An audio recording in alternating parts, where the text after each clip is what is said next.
محترم ناظرین، آپ کی خدمت میں ایک مرتبہ پھر سلام عرض کرتے ہیں۔ آج کے اس پروگرام مذاکرہ میں آپ ملاحظہ فرما رہے ہیں ہمارا خصوصی پروگرام استقبال ماہ مبارک رمضان۔ تو ہمارے ساتھ آج علامہ سید نجم الحسن نقوی صاحب موجود ہیں، اور علامہ یزدانی صاحب کسی کام کی وجہ سے تشریف نہیں لا سکے۔ تو بریک پر جانے سے پہلے بات ہو رہی تھی کہ قرآن مجید جو نازل ہوا، آیا پورے کا پورا قرآن مجید ماہ مبارک رمضان میں نازل ہوا، یا چند آیات نازل ہوئیں، یا یہ کہ یہ جمالی طور پر نازل ہوا؟ اس کی کیا حقیقت ہے؟ تو علامہ صاحب سے اس سوال کا جواب لیتے ہیں۔ جی فرمائیے۔ جی، میں بسم اللہ الرحمن الرحیم عرض کروں گا کہ دو لفظ ہیں، دو تعبیریں ہیں۔ جی، ایک تعلیم قرآن ہے، ایک نزول قرآن ہے۔ نزول قرآن کے حوالے سے تو وہی جو کہ معروف ہے کہ دو طرح نازل ہوا ہے، ایک تدریجی ہے اور ایک دفعی ہے، ایک مرتبہ جو ہے قرآن کا نزول۔ تو جو پورے کا پورا قرآن نازل ہوا ہے وہ اسی ماہ شب قدر میں نازل ہوا۔ ماہ بسم اللہ سے لے کر والناس کی سین تک سارا قرآن جو ہے وہ جی دفعتاً نازل ہوا ہے، دفعتاً نازل ہوا، اور باقی جو ہے وہ تدریجی نزول ہے، جو کہ کچھ حصہ مکہ میں اور کچھ حصہ جو ہے وہ مدینہ میں نازل ہوا۔ یہ تو نزول پہ جو بحث ہے، ظاہراً سمجھ میں یہ آتا ہے کہ ایک تعلیم قرآن ہے۔ جی، اس نزول سے پہلے خلق الانسان علمہ البیان، جی، یا کیا وہ آیت ہے ابھی ذہن میں نہیں آ رہی، جی الرحمن ہاں والی ہے نا سورہ۔ جی کہ اللہ تعالیٰ نے تعلیم کیا اپنے نبی کو قرآن۔ جی، یہ جو حضور نے ارشاد فرمایا کنت نبیا و آدم بین الماء والطین، میں اس وقت بھی نبی تھا جب جناب آدم جو ہے مٹی اور پانی کے مابین تھے۔ تو نبی ہونے کا معنی یہ ہے کہ عالم القرآن تھے پیغمبر قبل سے، یعنی ماہ رمضان میں حقیقت قرآن جو تو ہے یعنی وہ قلب مبارک پر نازل ہوئی۔ جی ماہ مبارک میں اللہ تعالیٰ نے خداوند عالم نے سارا قرآن جو ہے دفعتاً نازل فرمایا، جی، سرکار دو عالم صلی اللہ علیہ وآلہ وسلم۔ میں وہ ایک روایت چھوٹا سا ایک حصہ اس کا امیر المومنین علیہ السلام سے ہے۔ فرمایا کہ یہ جو مہینہ ہے اس کی فضیلت سارے مہینوں کے اوپر ایسے ہی ہے، ان ھذا الشہر شہر فضل اللہ علی سائر الشہور کفضلنا اہل البیت علی سائر الناس۔ بڑا خوبصورت بات ہے۔ فرمایا کہ اللہ نے جس اس مہینے کو فضیلت دی ہے باقی سارے مہینوں کے اوپر، جی، اور اس کی فضیلت ایسی ہے جیسی اللہ نے ہمیں فضیلت دی ہے تمام تر نوع بشر پر۔ جی، یعنی جس طرح اہل بیت کی فضیلت ہے تمام انسانوں پر، اسی طرح یہ مہینہ جو ہے فضیلت رکھتا ہے تمام تر انسان۔ اور یہ فضیلت ظاہر ہے کہ وہی جو ظرف قرآن ہونے کے سبب سے ہے کہ آقا دو عالم صلی اللہ علیہ وسلم کے سینے پہ نازل فرمایا، اور اس کے بعد یہ جو ہستیاں ہیں ثم اورثنا الکتاب الذین اصطفینا من عبادنا سورہ فاطر میں، کہ باقی جو ائمہ ہیں وہ وارث قرآن ہیں، یعنی سرکار دو عالم صلی اللہ علیہ وسلم سے جو علم ہے، جو قرآن ہے، اس کی ساری نورانیت جو ہے اس کے وارث جو ہے وہ اہل بیت صلوات اللہ علیہم اجمعین ہے۔ لہٰذا یہی وجہ ہے کہ قرآن کی فضیلت اور اہل بیت کی فضیلت، اس مہینے کی فضیلت، یہ خاصر ربط ہے اس سارے کے مابین۔ لہٰذا یہ ضرورت ہے کہ واقعاً اس معنویت کے ساتھ ہم اس مہینے کے اندر انشاءاللہ جو ہے وہ خدا کی رحمت سے استفادہ۔ اور قبلہ قرآن مجید کے بارے میں یہ حدیث ہے کہ جس طرح اللہ تبارک تعالیٰ اس کائنات پر اپنی مخلوقات پر اس کی فضیلت ہے، اسی طرح اس کے کلام یعنی قرآن مجید کی تمام کلاموں پر مہیمن علیہ، جی کیونکہ یہ قرآن مجید مہیمن ہے، تسلط رکھتا ہے، حاکمیت رکھتا ہے باقی تمام آسمانی کتابوں پر۔ تو لہٰذا ماہ مبارک جو ہے جہاں اس کی اپنی ذاتی حیثیت ہے، وہاں قرآن مجید کے نزول سے اس کی اہمیت دو چاندنا ہو گئی ہے، اور اسی میں شب قدر بھی ہے۔ اور قرآن مجید جو اس کے لیے ماہ مبارک رمضان جو ہے وہ فصل بہار ہے. اس مہینے کو صبر کا مہینہ بھی کہا گیا ہے. جی یعنی صبر کا مہینہ اور مواسات کا مہینہ، یہ بڑی خوبصورت سی بات ہے کہ وہ جو ہے نا میسج قرآن کریم کا بسم اللہ الرحمن الرحیم والعصر ان الانسان لفی خسر الا الذین آمنوا وعملوا الصالحات وتواصوا بالحق وتواصوا بالصبر. یہ جو ایمان ہے، عمل ہے، تواصی بالحق ہے، تواصی بالصبر ہے. یعنی صبر لگتا ہے کہ دین کے پورے ایجنڈے میں اس کی بہت زیادہ یعنی اہمیت ہے. اور خود روزہ جو ہے جی جی اس کو بھی صبر کہا گیا ہے. جی جی یا ایھا الذین آمنوا استعینوا بالصلاۃ، وہ صبر اور صلاۃ جو ہے جی جی اس سے کمک مدد حاصل. واستعینوا بالصبر بالصبر والصلاۃ. جی جی جی تو صبر سے مراد یہاں پر روزہ بھی کہا گیا ہے جو کہ ساتھ نماز کی بات ہے. اگرچہ دوسری تفسیر میں یہ کہا گیا ہے کہ صلاۃ اور صبر سے مراد اور رسول کریم اور حضرت علیہ السلام ہے. یہ بھی باطنی تفسیر میں نہیں، کہا اگر گیا ہے. باطنی تفسیر کو اب اس کو اگر آپ مجسم کرنا چاہیں صبر اور نماز کی حقیقت کو، تو ظاہر یہی ہستیاں ہیں.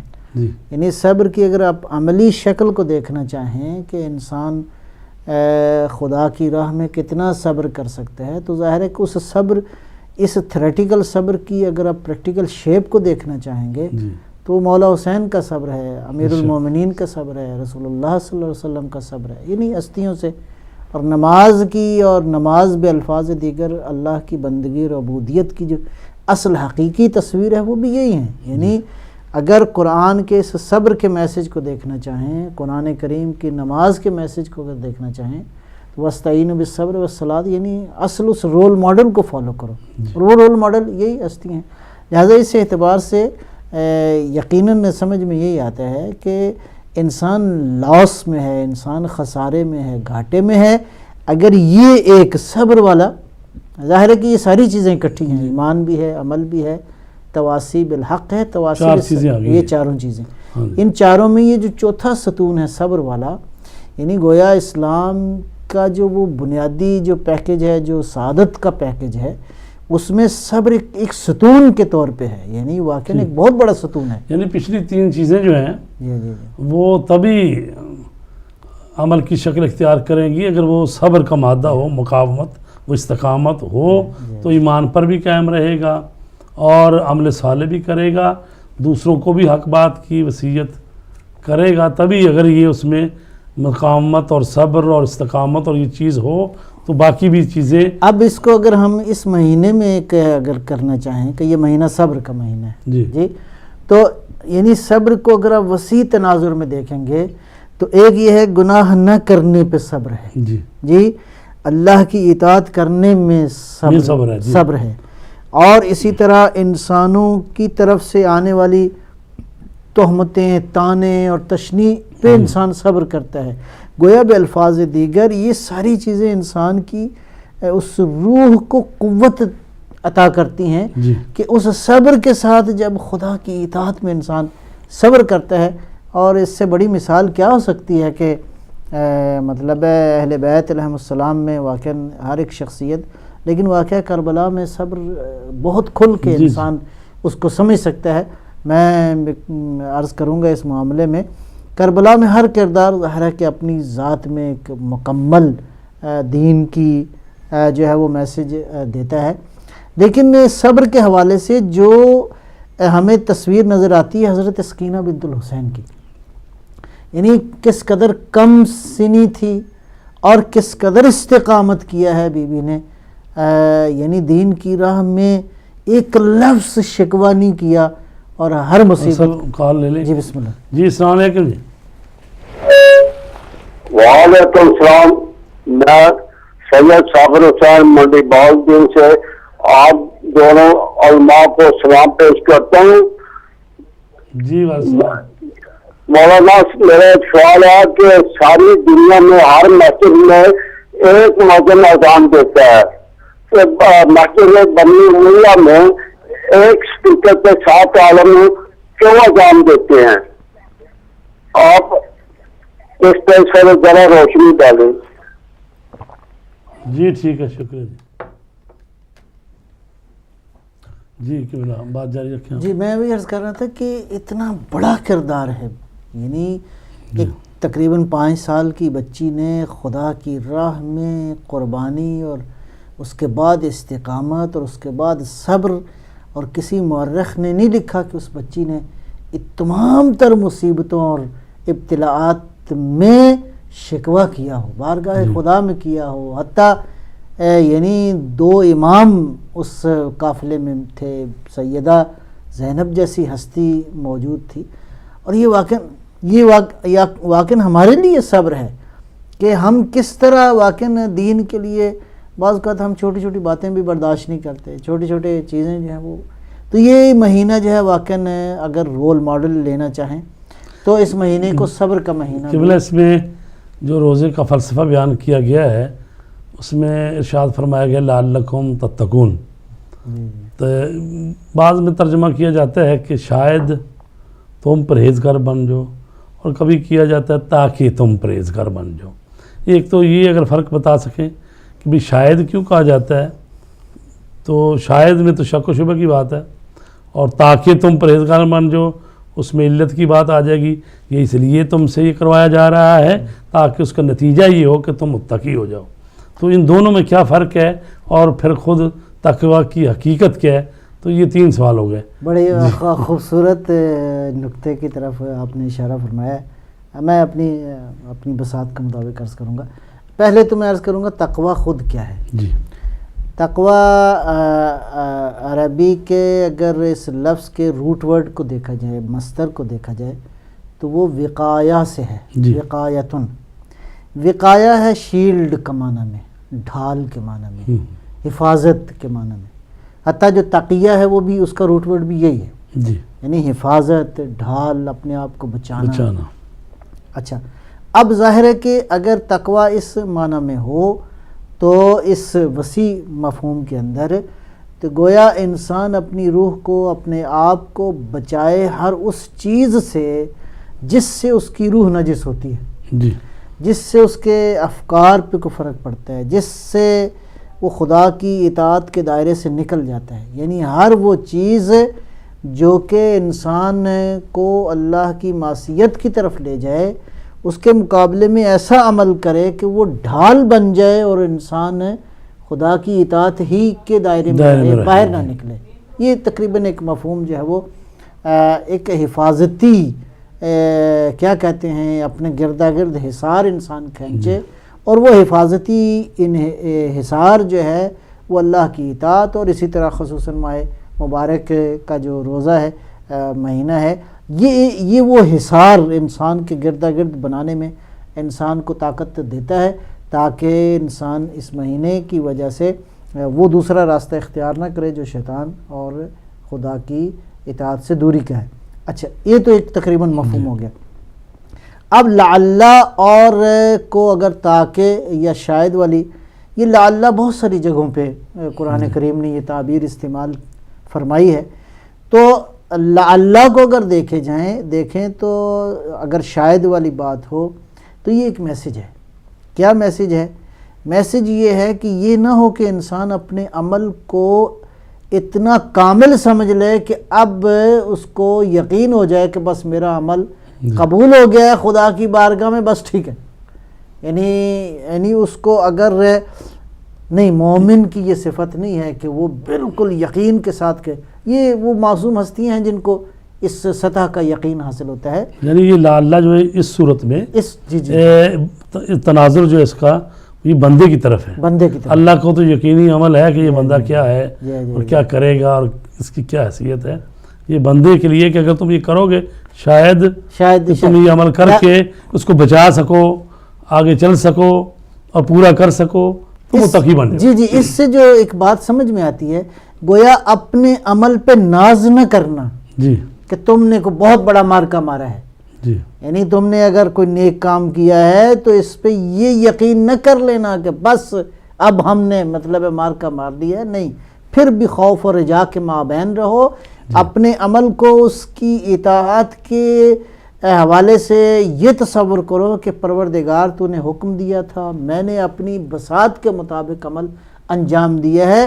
ممکن ہے کہ تمہارے عمل کے اندر 101 عیب موجود ہو، لیکن وہ اپنی رحمت اور واسعہ سے ان عیبوں کو چھپا دے، اور یہ عمل شاید اس کی بارگاہ میں قابل قبول۔ اس کا مطلب یہ ہے کہ عمل کرتے ہوئے نمبر ایک تو عمل پہ ناز نہ کرو، اور دوسرا یہ ہے کہ خلوص کی مقدار میں اضافہ ہونا چاہیے، کہ خالصتاً میں کوشش کروں کہ انشاءاللہ یہ عمل پروردگار کے لیے اسی کی اطاعت میں جو ہے وہ ہو۔ لہٰذا شاید کا معنی جو ہے وہ یہ ہے، اور تاکہ بھی تقریباً اسی مفہوم میں آپ کہہ سکتے ہیں، یعنی اس کا نتیجہ یہی ہونا چاہیے، نتیجہ یہی روزے کا نتیجہ اگر یہ ہو رہا ہے جی تو سمجھے کہ روزہ جو ہے وہ قبول ہے۔ یعنی انسان ایک اور کال ہے ہمارے ساتھ۔ جی السلام علیکم۔ جی وعلیکم السلام سید سادات اکرام۔ جی وعلیکم السلام۔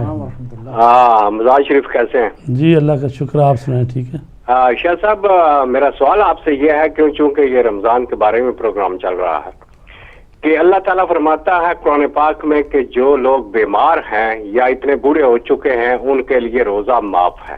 جی بیمار کے لیے جب روزہ ہی معاف ہو گیا تو یہ جو آپ یہ فرماتے ہیں کہ اتنا فدیہ دے جو روزہ نہیں رکھ سکتا، جب روزہ ہی معاف ہے تو فدیے کا کیا سوال رہ جاتا ہے؟ اگر ایسا ہے تو کون سی آیت میں یا حدیث میں یہ بات موجود ہے کہ جن کو روزہ معاف ہے ان پر فدیہ دینا بھی واجب ہے؟ اور اگر ایک بندہ بیمار ہے، اس کے پاس اپنے کھانے کے لیے کچھ نہیں، تو وہ فدیہ کہاں سے دے گا؟ ٹھیک، شکریہ جی۔ شکریہ جی۔ جی فرمائیں۔ جی تو میں وہی عرض کر رہا تھا کہ یعنی مقصد یہ ہے کہ اس عمل کے نتیجے میں انسان جو ہے وہ تاکہ تمہیں یہ نورانیت حاصل ہو جائے، تاکہ تم اللہ کی اطاعت کے راستے پہ چل پڑو، یعنی تم میں خداوند عالم جو ہے، یعنی اور بالآخر نتیجہ وہی ہے کہ عمل کے نتیجے میں انسان کہیں اس غرور میں مبتلا نہ ہو جائے کہ میرا عمل جو ہے وہ اس کی بارگاہ میں یعنی وہ ہستیاں جو برگزیدہ ترین تھیں، انہوں نے جب خدا کی عبادت کی ہے تو کس قدر زاری اور کس قدر کون سی تعبیرات وہ استعمال کرتے ہیں کہ پروردگار سفر لمبا ہے اور میرے پاس زاد راہ کم ہے۔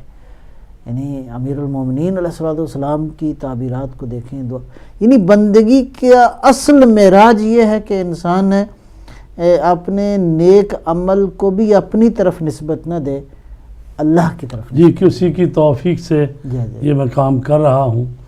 تو اکثر روزہ جو ہے تقویٰ کا سرچشمہ ہے، تو نماز بھی جو ہے الصلاۃ و قربان کل تقی، وہ بھی اللہ کے قریب کرتی ہے اور روزہ بھی اللہ کے قریب کرتا ہے۔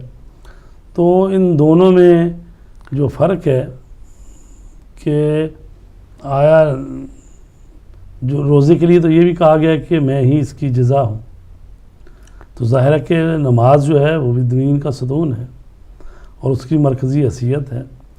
اور کیا کہتے ہیں آپ اس سلسلے؟ میرا خیال ہے جو سمجھ میں آتی ہے بات ظاہر ہے کہ ایک بندگی کا جو اوورآل جو دین نے نظام دیا ہے، عبودیت کا جو مفہوم دیا ہے، نماز میں بہت ساری جہتیں اور بھی ہیں، کسی حد تک آپ کہہ سکتے ہیں جو روزہ تھوڑا سا، اور نماز میں مثلاً فرض کریں کہ زیادہ توجہ دلائی گئی ہے کہ اس عبادت کو مسلمان اکٹھے ہو کر انجام دیں، با جماعت مثلاً ایک جی جی، یا مثلاً نماز کی جو ٹرمز اینڈ کنڈیشنز آیات میں بیان کی گئی ہیں، ان الصلاۃ تنہی عن الفحشاء والمنکر، یا مثلاً نماز کے بارے میں، تو وہ نماز کے ذریعے یقیناً نماز اللہ کے قرب کا ذریعہ ہے۔ البتہ نماز اتنی اہم ہے کہ نماز معافی نہیں ہے۔ جی جی یہ تو پھر بھی بیمار پر، بوڑھے پر، مسافر پر روزہ معاف ہو جاتا ہے بعد، یعنی قضا کر لے اگر رکھ سکتا ہے بعد میں، اگر اس کی بیماری اگلے سال تک طول پکڑ گئی ہے نہیں رکھ سکتا تو بیمار لاعلاج ہو گیا کام، تو وہ تو ظاہر نہیں، لیکن نماز جو ہے وہ بہرحال کسی حالت میں معافی نہیں ہے کہ بیٹھ کے پڑھ لیں، نہیں کھڑے ہو کے پڑھ سکتے، لیٹ کے پڑھ لیں، اور ڈوبتے ہوئے بھی پڑھ لیں، جلتے ہوئے بھی اگر تو یعنی نماز نہیں پڑھی تو کسی حال میں معاف نہیں ہے اس اہمیت کے حساب سے، اور کہا گیا نماز دین کا ستون ہے، لیکن روزہ جو ہے اس کے لیے کہا گیا کہ میں ہی اس کی جزا ہوں۔ وہ جو ہے نا آپ نے آیت جو پڑھی وَاسْتَعِینُوا بِالصَّبْرِ وَالصَّلَاةِ، یعنی دونوں اکٹھے ہیں، دونوں ہیں ساتھ۔ صبر بھی ہے اور نماز بھی ہے، اور صبر کو اگر وہ روزہ دیکھیں تو اسی تناظر میں ظاہراً یہ ہے کہ آپ کو جو فیول جو آپ کو ایندھن دیتا ہے نا خدا کی بندگی کے لیے، وہ استقامت ہے انسان، وہ محکم ارادہ ہے، انسان کا محکم اور صبر ارادہ سے ہے، صبر یعنی روزے ہے۔ سے آپ انسان کا ارادہ اصل انسان کے اندر وہ جو قوت ہے نا اس کی روح کے اندر جو اطاعت و بندگی کرنے کے لیے جو قوت چاہیے جی وہ روزے سے وہ جو حاصل ہوتی ہے۔ فیول جو ہے نا انسان کو ظاہراً وہ اس روزے سے کہ انسان استقامت کرے، انسان صبر کا مظاہرہ کرے، انسان پامردی کا مظاہرہ کرے، انسان تمام تر وہ جو کلیمٹیز ہیں، جو مشکلات ہیں، جو زندگی کی بلائیں اور ابتلائیں ہیں، ان کے اندر وہ روزہ ہے جو انسان کو مطلب انرجی دیتا ہے، یعنی یوں سمجھیں کہ اصل وہ جو ہے نا جو جس انرجی سے یہ ساری روشنیاں نظر آتی ہیں، تو وہ جو لائٹ اور وہ جو نورانیت اور وہ جو قوت ہے وہ انسان کو روزے سے حاصل ہوتی ہے، اور نماز پھر ظاہر ہے کہ مطلب ہے اللہ کی اطاعت کا بہرحال وہ شاید اگلا مرحلہ ہے آپ کہہ سکتے ہیں اس کو، کہ نماز پھر وہ عملی طور پہ انسان خدا کے قرب کا نماز تو فاؤنڈیشن ہے، وہ تو ہر مسلمان مرد اور عورت پر واجب ہے جو بالغ ہے، عاقل ہے، البتہ خواتین کے لیے بعض استثناءات تو ظاہر ہے ہر عبادت میں ہیں، لیکن یہ ہے کہ اگر نمازی ہے آدمی تو اگلا مرحلہ ہے روزے کا ہے، اور روزہ بھی رکھ رہا ہے، نماز بھی پڑھ رہا ہے، تو پھر زکوٰۃ ہے، حج ہے جو مالی، اور پھر جانی بھی ہے اگلا، اس کے لیے جہاد آ جاتا ہے۔ تو ماہ مبارک رمضان جو ہے اس میں روزے فرض کیے گئے۔ اچھا، پچھلی امتوں پر بھی کہا گیا روزے فرض کیے گئے اور تم پر بھی، اور یہاں پر لفظ آیا ہے کوتبہ، سیدھی بات نہیں ہوئی جیسے کہا جائے کہ بھی آپ پر روزے واجب کر دیے گئے، کہا گیا ہے تم پر روزے لکھ دیے گئے ہیں، تو صیغہ بھی مجہول کا آیا، تو اس سے کیا مراد لیا جاتا ہے تم پر لکھ دیے گئے ہیں؟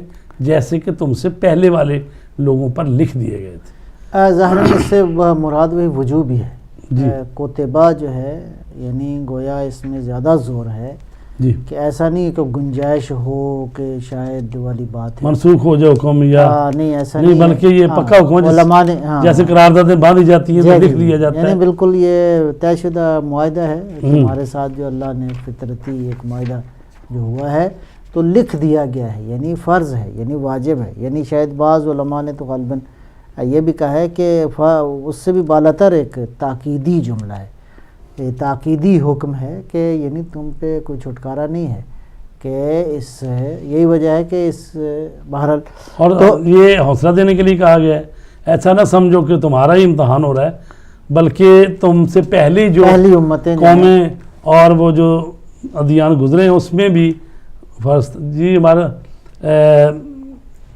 میرا خیال کال ہے جی یا بریک جب پر جا رہے ہیں، تو محترم ناظرین چھوٹی سی بریک ہے، اس کے بعد دوبارہ حاضر ہوتے ہیں۔